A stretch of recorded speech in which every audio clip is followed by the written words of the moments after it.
तो United Nations संयुक्त राष्ट्र 66 मेंस के लिए इम्पॉर्टेंट टॉपिक है।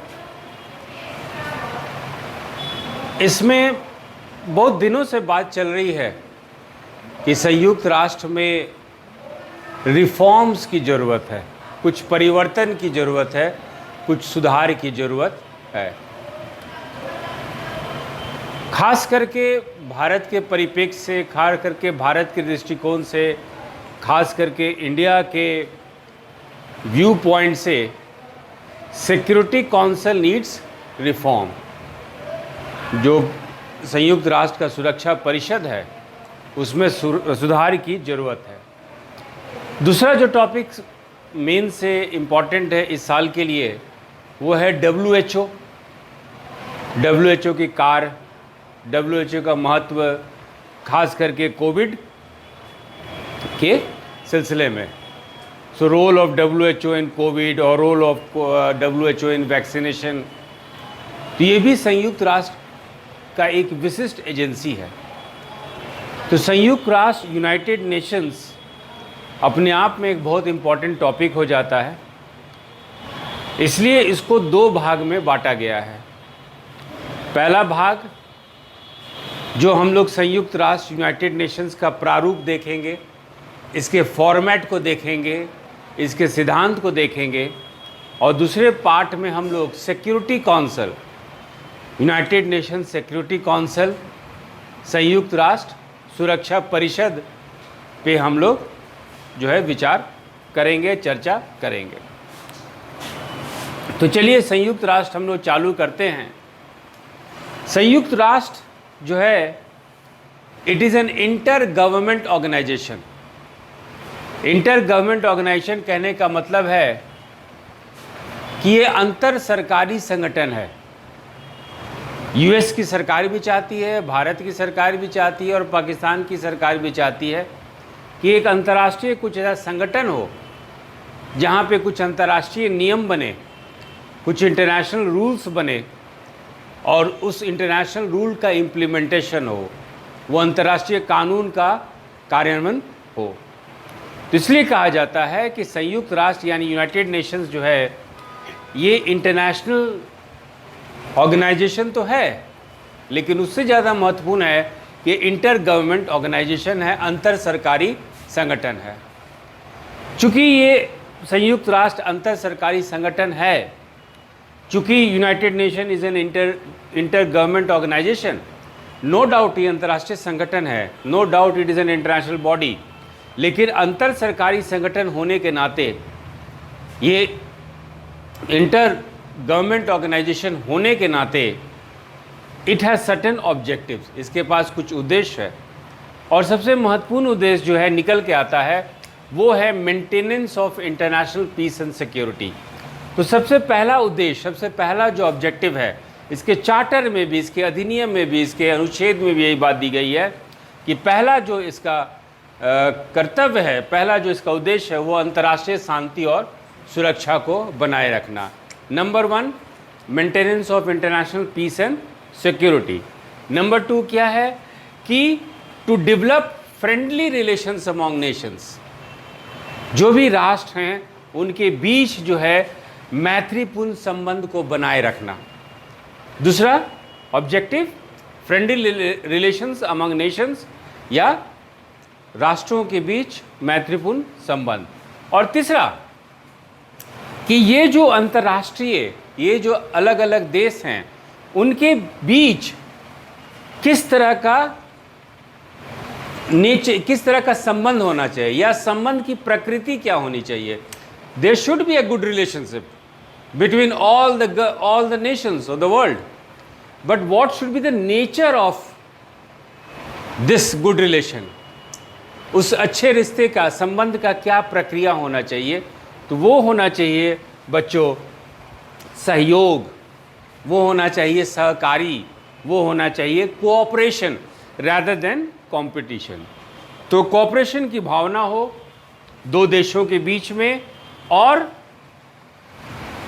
UN का, संयुक्त राष्ट्र का इससे एक बहुत महत्वपूर्ण काम निकल के आता है, और वो महत्वपूर्ण काम ये है कि संयुक्त राष्ट्र का एक काम है कि जो भी अंतर्राष्ट्रीय स्तर पे कार्य हो रहे हैं, जो भी इम्पोर्टेंट वर्क्स हो रहे हैं, जो भी अंतर्राष्ट्रीय प्रोजेक्ट हो रहे हैं, चाहे वो कोविड का वैक्सीनेशन हो, उसके लिए एक समन्वय का ये काम करता है, उसके लिए कोऑर्डिनेटर का ये काम करता है, दो देशों के बीच में ये सामंजस्य बनाता है।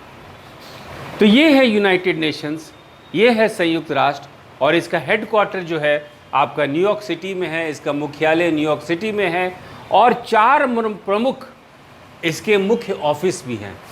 इट हैज़ 4 मेन ऑफिसेज, 4 मुख्य ऑफिस भी हैं, दफ्तर भी है।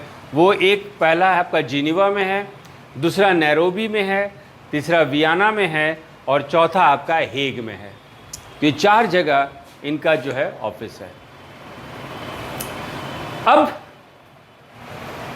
थोड़ा बहुत हम लोग थोड़ा सा इतिहास देख लें।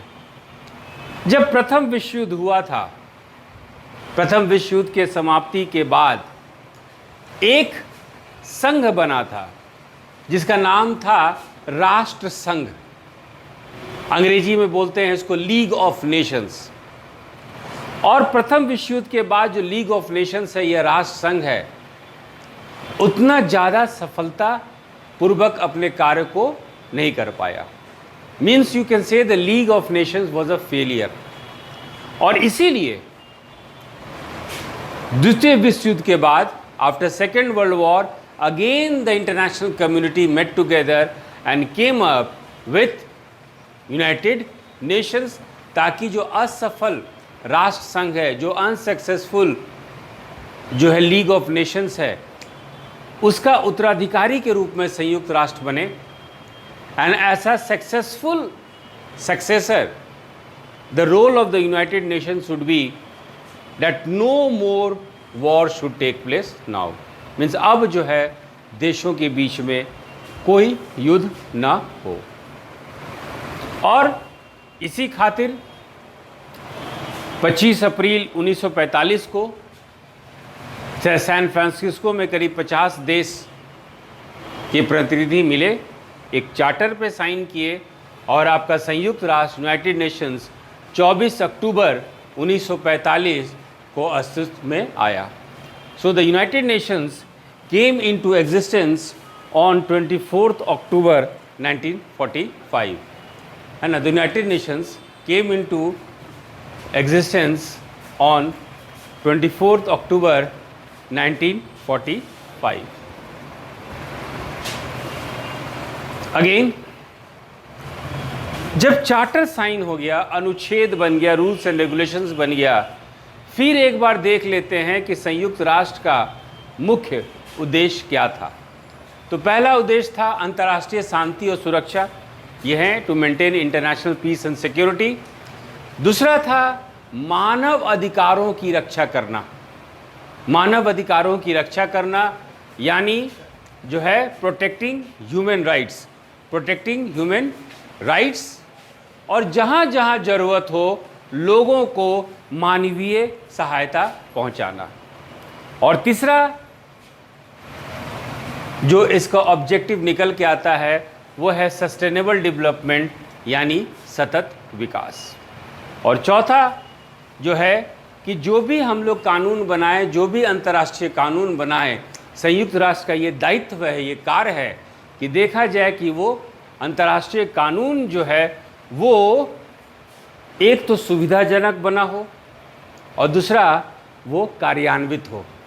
International laws should be implemented. तो ये जो उद्देश्य है संयुक्त राष्ट्र का, इस उद्देश्य के लिए, इस उद्देश्य को कार्यान्वित करने के लिए संयुक्त राष्ट्र में बहुत सारे अंग बने। The United nation itself got divided into many different bodies, और कुछ विशिष्ट एजेंसियां आईं, कुछ विशिष्ट स्पेशलाइज्ड बॉडीज बने, ताकि यूनाइटेड नेशंस का जो भी उद्देश्य है, ऑब्जेक्टिव है, उसको फुलफिल किया जा सके। और इसके लिए जो है कहा जाता है, एक इनफैक्ट ऐसा है, the United Nation has 6 principal organs. संयुक्त राष्ट्र के पास 6 महत्वपूर्ण अंग हैं। संयुक्त राष्ट्र के 6 महत्वपूर्ण अंग हैं। पहला जो अंग है वो है द जनरल असेंबली, संयुक्त राष्ट्र महासभा। फैन ऑफ कर दीजिए। जो पहला है वो है जनरल असेंबली, संयुक्त राष्ट्र महासभा। दूसरा जो एजेंसी है, दूसरा जो ऑर्गन है, दूसरा जो अंग है संयुक्त राष्ट्र का, वो है सिक्योरिटी काउंसिल, हिंदी में संयुक्त राष्ट्र सुरक्षा परिषद। तीसरा है इकोनॉमिक एंड सोशल काउंसिल, जिसको संयुक्त राष्ट्र आर्थिक तथा सामाजिक परिषद कहा जाता है। चौथा है ट्रस्टीशिप काउंसिल, जिसको संयुक्त राष्ट्र न्यास परिषद कहा जाता है। पांचवा है इंटरनेशनल कोर्ट ऑफ जस्टिस, अंतर्राष्ट्रीय न्यायालय। और छठा है यूएन सेक्रेटेरिएट, संयुक्त राष्ट्र सचिवालय। ये 6 मुख्य अंग हैं। They are the 6 principal organisations through which the United Nation functions. Mains के पॉइंट ऑफ व्यू से हमारे लिए महत्वपूर्ण ये है कि इनमें बहुत सारे अंगों में जो है एक सुधार की ज़रूरत महसूस की जा रही है। Internationally also it is being felt. Many countries are also of the view that there should be certain changes. कुछ बदलाव लोग पीस कीपिंग फोर्स में बात कर रहे हैं, तो कुछ बदलाव यूएन सिक्योरिटी काउंसिल में बात कर रहे हैं। और मेंस के लिए हम लोगों को जो है यूएन सिक्योरिटी काउंसिल ये इम्पॉर्टेंट टॉपिक हो जाता है कि भारत और संयुक्त राष्ट्र की सुरक्षा परिषद, या भारत का रोल और संयुक्त राष्ट्र का संबंध। तो उसको देखते हुए एक फॉर्मेट हम लोग को एक बार क्विक हम लोग ओवरव्यू ले लेते हैं कि संयुक्त राष्ट्र के जो 6 अंग हैं उनका मुख्य क्या क्या काम है। तभी हम लोग जो हैं इसका मूल्यांकन कर पाएंगे। तो ये जो 6 अंग हैं, इसके अलावा कुछ विशिष्ट एजेंसियां भी हैं संयुक्त राष्ट्र में। देयर सम स्पेशलाइज्ड एजेंसीज, और कुछ विशिष्ट कोष है, विशिष्ट फंड है, स्पेशल फंड्स है, जैसे कि वर्ल्ड बैंक ग्रुप, विश्व बैंक समूह। दूसरा आपका वर्ल्ड हेल्थ ऑर्गेनाइजेशन, विश्व स्वास्थ्य संगठन, ये स्पेशलाइज्ड एजेंसी है, ये स्पेशलाइज्ड कोष है, इट इज़ ए स्पेशलाइज्ड विशिष्ट कोष है। और ये सब भी मुद्दा है कि इनमें परिवर्तन की जो है एक सुधार की ज़रूरत है। तीसरा है आपका कार्यक्रम भी है, कुछ यूनाइटेड नेशंस कुछ कार्यक्रम भी चलाती है, जैसे कि वर्ल्ड फूड प्रोग्राम, विश्व खाद्य कार्यक्रम। UNESCO, United Nations Educational Scientific and Cultural Organization, संयुक्त राष्ट्र शैक्षिक वैज्ञानिक एवं सांस्कृतिक संगठन। तीसरा यूनिसेफ, संयुक्त राष्ट्र बाल कोष, यूनाइटेड नेशंस चिल्ड्रंस फंड। तो ये कुछ विशिष्ट कार्यक्रम भी, एडिशनली कुछ प्रोग्राम्स है जो संयुक्त राष्ट्र यूनाइटेड नेशंस मानवीय स्तर पे जो है विश्व के कल्याण के लिए चलाती है। संयुक्त राष्ट्र का सबसे महत्वपूर्ण या सबसे प्रमुख अधिकारी होते हैं जिनको हम लोग महासचिव कहते हैं। Means the chief administrative officer of the United Nations is known as the Secretary General. And the present Secretary General of the United Nations is a diplomat from Poland known as Antonio Guterres. जो वर्तमान में आपके संयुक्त राष्ट्र के महासचिव हैं वो हैं आपके पुर्तगाल के एंटोनियो गुटेरस। यूनाइटेड नेशन संयुक्त राष्ट्र की एजेंसी, संयुक्त राष्ट्र के अधिकारी ऑफिसर्स को बहुत बार नोबेल पीस प्राइज मिला है, बहुत बार नोबेल शांति पुरस्कार मिला है। ये सब होने के बावजूद विश्व का जो विचार है, लोगों का जो सोच है यूनाइटेड नेशंस के बारे में, वो 2 भागों में बटा है। पहला भाग ये कहता है कि UN is a very important organisation, very important force for peace and human development. संयुक्त राष्ट्र एक बहुत ही महत्वपूर्ण एक संगठन है जो कि शांति के लिए और मानवीय विकास के लिए बहुत जरूरी है। लेकिन कुछ लोगों का कहना है कि नहीं, संयुक्त राष्ट्र जो है इट इज़ इनइफेक्टिव, संयुक्त राष्ट्र अप्रभावी है, यूनाइटेड नेशन इज करप्ट। कुछ लोग संयुक्त राष्ट्र को भ्रष्ट बोलते हैं। एंड सम से कि संयुक्त राष्ट्र, यूनाइटेड नेशन इज बायस, संयुक्त राष्ट्र जो है पक्षपाती रवैया अपनाता है। तो इसी के आधार पे हम लोग जो है मूल्यांकन करना है। हम लोग कुछ महत्वपूर्ण एजेंसी को आज अपने चर्चा का विषय बनाएंगे और उसी चर्चा में सबसे पहला जो उद्देश्य है यूनाइटेड नेशंस का, एक महत्वपूर्ण उद्देश्य है, महत्वपूर्ण ऑब्जेक्टिव है, वो है पीस कीपिंग एंड सिक्योरिटी, यानी शांति रक्षक, पीस कीपिंग फोर्स जिसको कहते हैं। ये शांति रक्षक कहाँ भेजे जाते हैं? इसमें भी बात हुई कि इसमें भी परिवर्तन सुधार की जरूरत है। तो शांति रक्षक कहाँ भेजे जाते हैं? जहाँ हिंसक कुछ घटनाएं हुई और अभी जो हिंसक घटना जो है कुछ दिन पहले या कुछ देर पहले वो बंद हो गई, या कोई शांति संघ बना या शांति कोई संधि हुआ, तो उसको लागू करने के लिए शांति रक्षक जो है दल पहुंचती है। Means when there is a violence, when there is a tension and the tension has ceased, the conflict has ceased now, or there is an agreement to maintain peace, in that case the UN peacekeeping force goes there to see whether the peace terms are being implemented or not.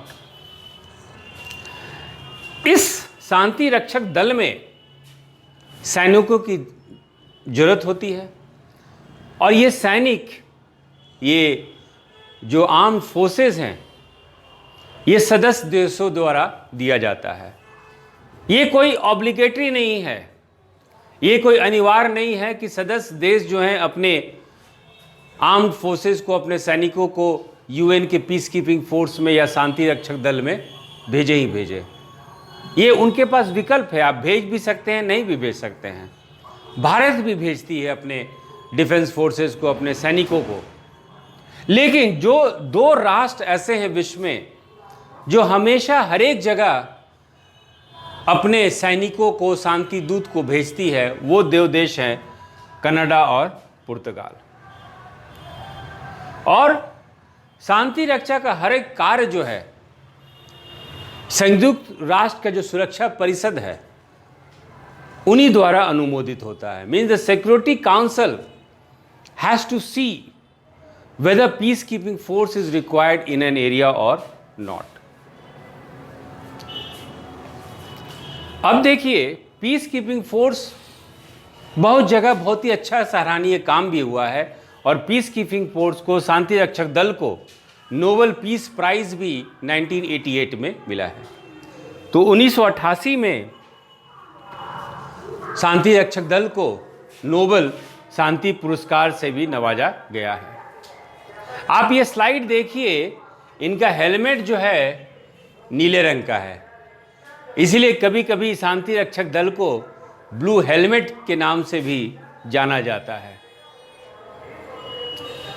सबसे बड़ा शांति रक्षक अभियान, the biggest, the largest peace keeping force was sent to Congo. Congo में सबसे बड़ा शांति रक्षक दल भेजा गया था और सबसे छोटा शांति रक्षक दल भारत में भेजा गया था जब भारत और पाकिस्तान में सीज फायर की संधि हुई थी, देखने के लिए कि जम्मू कश्मीर में भारत और पाकिस्तान में सीज फायर का उल्लंघन हो रहा है कि नहीं। ये सबसे छोटी संयुक्त राष्ट्र का शांति रक्षक दल थे। मात्र 42 जो हैं सोल्जर्स, सेना, पीस कीपिंग फोर्स भारत आई थी। और सबसे ज़्यादा अवधि के लिए the longest piece keeping force was in middle east, क्योंकि 1948 से लेके यहाँ पे संयुक्त राष्ट्र का जो है ये शांति रक्षक दल है। यस, मिडिल ईस्ट, ठीक। तो शांति रक्षक यूएन पीस कीपिंग फोर्स एक महत्वपूर्ण कार्य है संयुक्त राष्ट्र का। दूसरा जो महत्वपूर्ण कार्य है संयुक्त राष्ट्र का वो है ह्यूमन राइट्स, यानी कि मानव अधिकार। संयुक्त राष्ट्र का ये सोचना है और सही सोचना है, भारत भी इसको अपनाता है कि कुछ अधिकार होते हैं जो कि प्रकृति द्वारा किसी भी इंसान को दिया जाता है। There are certain rights that are known as fundamental rights that you cannot separate those rights from the people. And UN has collected all these rights. ऐसे अधिकारों का सूची संयुक्त राष्ट्र बनाई जिसको कि 10 दिसंबर 1948 को मानव अधिकार की सार्वभौम घोषणा अंगीकार किया गया। यानी कि ऐसे अधिकारों की सूची को अंतर्राष्ट्रीय स्वरूप देने के लिए 10 दिसंबर 1948 को घोषणा की गई कि ये जो अधिकार हैं इनको हम लोग मानव अधिकार की सार्वभौम घोषणा कहते हैं, universal declaration of human rights.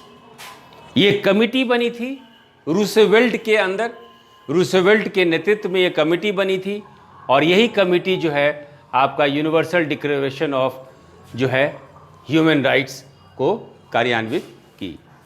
तो मानव अधिकार जो है यूनाइटेड नेशंस का एक महत्वपूर्ण कार्य है। तीसरा महत्वपूर्ण कार्य जो संयुक्त राष्ट्र का है वो है आर्थिक विकास और मानवीय सहायता। वो है आर्थिक विकास और मानवीय सहायता, इंग्लिश में economic development and humanitarian assistance.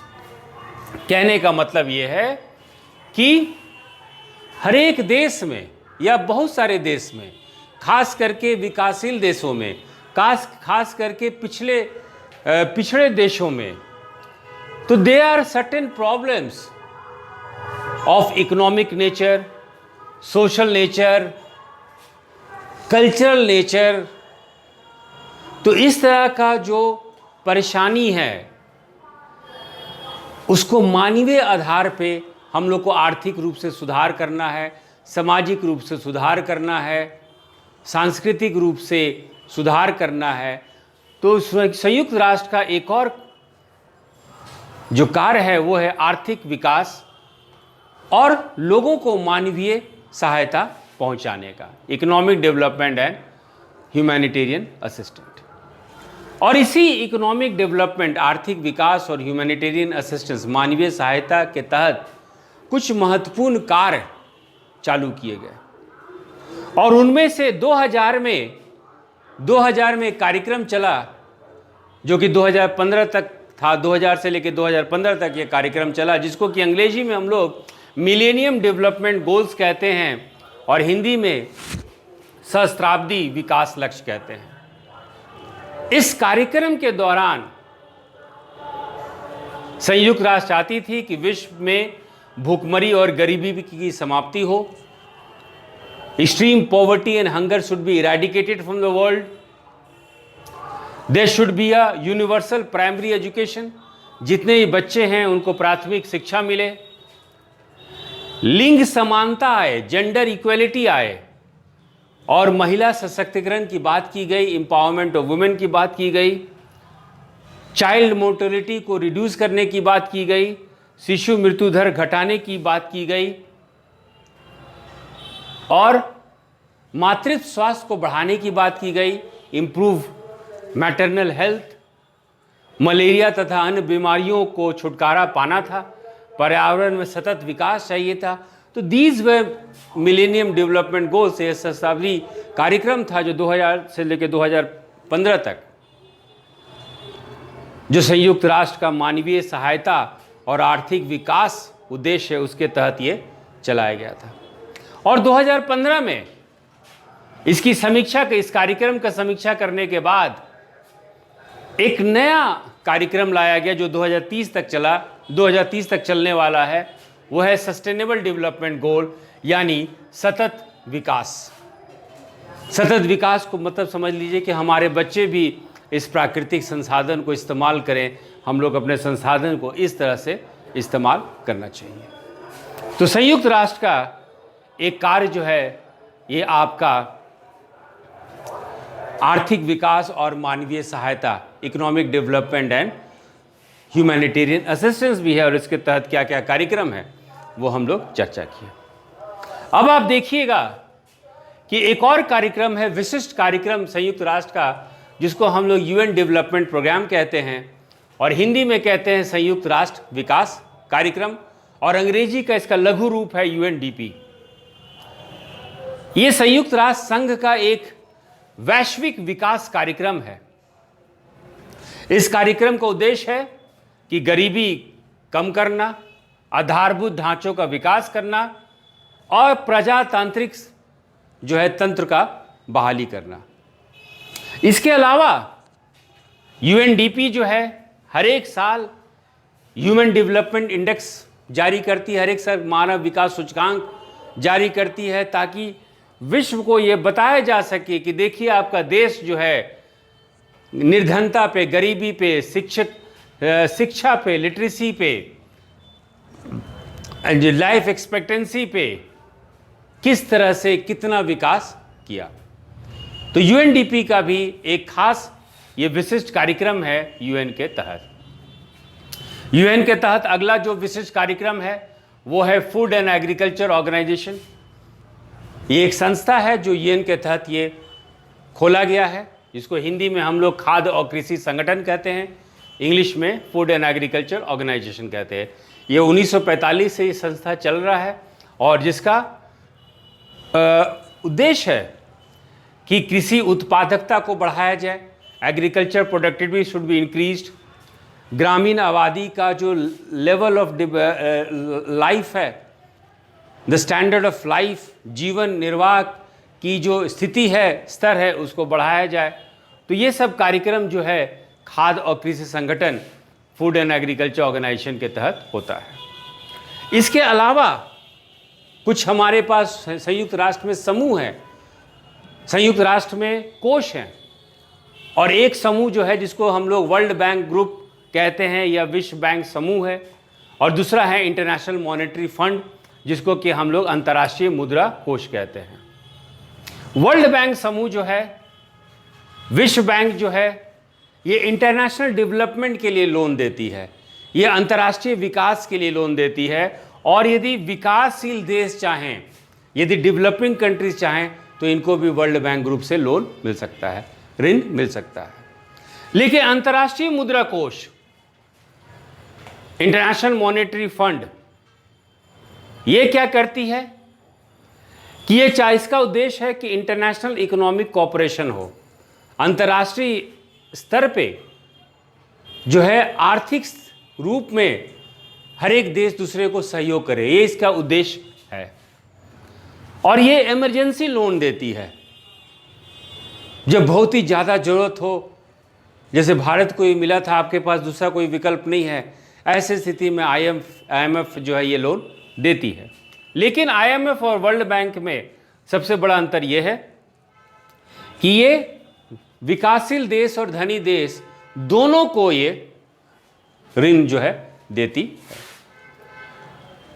इसके बाद WHO, वर्ल्ड हेल्थ ऑर्गेनाइजेशन, विश्व स्वास्थ्य संगठन, जो हमारे फिर से मेंस के लिए इंपॉर्टेंट टॉपिक है, यह भी संयुक्त राष्ट्र का महत्वपूर्ण अंग है। और WHO के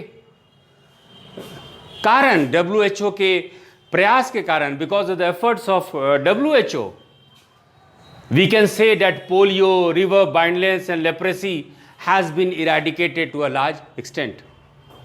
आज हमारे पास मेजर है, आज हमारे पास तरीका है, आज हमारे पास संसाधन है, ताकि हम लोग HIV और एड्स से संघर्ष कर सके, HIV और एड्स से लड़ सके। और उसमें WHO की भूमिका को आप जो है आप कम आंक नहीं सकते हैं। तो WHO जो है ये स्वास्थ्य संबंधी समस्याओं पर ये अपनी सहयोग देता है, मानव को स्वास्थ्य संबंधी आधार पे विकसित करने का उद्देश्य है और इसके लिए WHO का योगदान सराहनीय भी है। हालांकि डिबेट ये भी है कि उसके क्वेश्चन मार्क पे, और आज भी WHO जो है डिबेटेबल टॉपिक है, खास करके कोविड पेंडेमिक को लेकर। इसके अलावा कुछ महत्वपूर्ण आपके यहाँ अंग हैं। एजेंसी है जिसको हम लोग इंटरनेशनल रेड क्रॉस सोसाइटी कहते हैं या रेड क्रिसेंट मूवमेंट कहते हैं।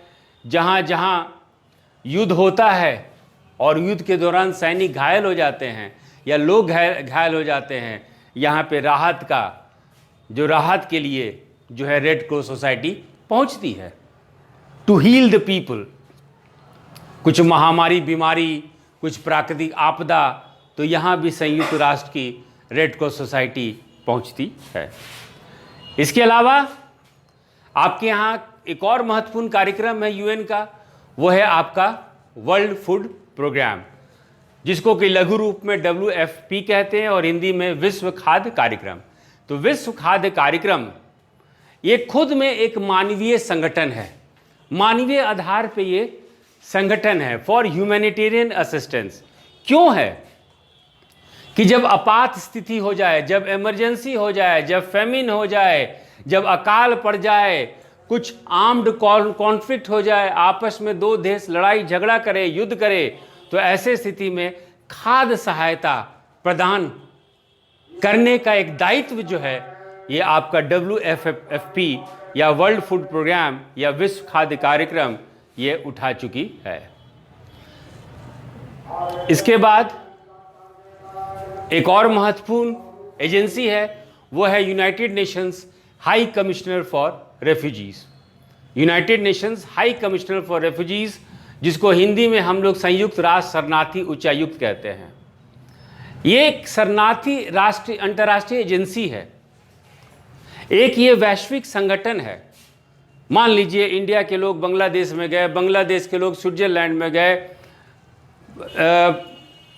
नेपाल के लोग अमेरिका में गए। ऐसे शरणार्थियों के अधिकार, इनके जीवन, इनके अधिकारों की रक्षा करने के लिए, एक बेहतर भविष्य का निर्माण करने के लिए, to help them get a better future, this organisation mainly works. Means United Nations High Commissioner for Refugees works for the upliftment of the refugees. संयुक्त राष्ट्र शरणार्थी उच्चायुक्त जो है ये आपके शरणार्थियों के जीवन बचाने और अच्छे भविष्य के निर्माण करने के लिए ये आपका संगठन है।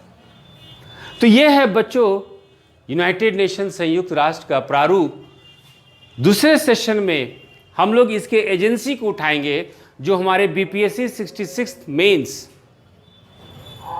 यूनाइटेड नेशन सिक्योरिटी काउंसिल में सुधार और भारत की स्थायी सदस्यता।